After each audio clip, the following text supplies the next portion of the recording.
Hey there, friends of St. Paul's. Today is Wednesday, February 9th, and we're continuing our journey through the fruits of the Spirit.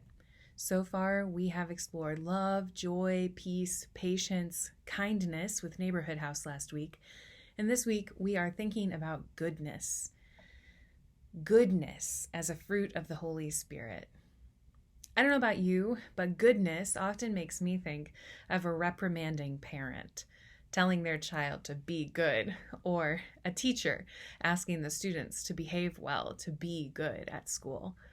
Being good in our culture means a lot of things for people, and they're often moral choice type of things. And that's why I'm really excited we get to talk about what goodness means in the eyes of God and as a fruit of the Holy Spirit. In the beginning of our story in Genesis, God creates everything in creation. And at the end of each day in the first creation story, God calls each aspect of creation that God has made good.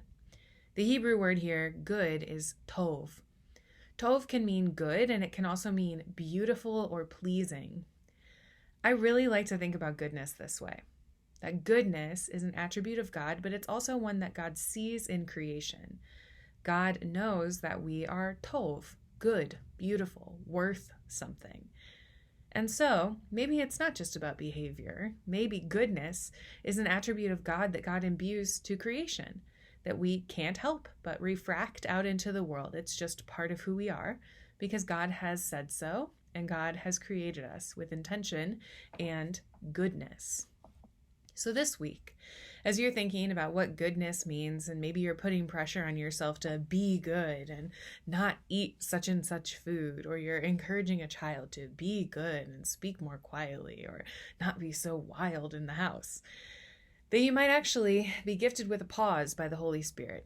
A deep breath to inhale the good news and the gifts of the Spirit, and to be reminded that you're already good. That all of creation is already good because God has said so, that we are tov, good, beautiful, worthwhile. You don't have to try to be good, you already are. And from there, we can be rest assured of the fact that our goodness shines through, refracts out into the world, and blesses other people and other aspects of creation, all of whom are also tov, good.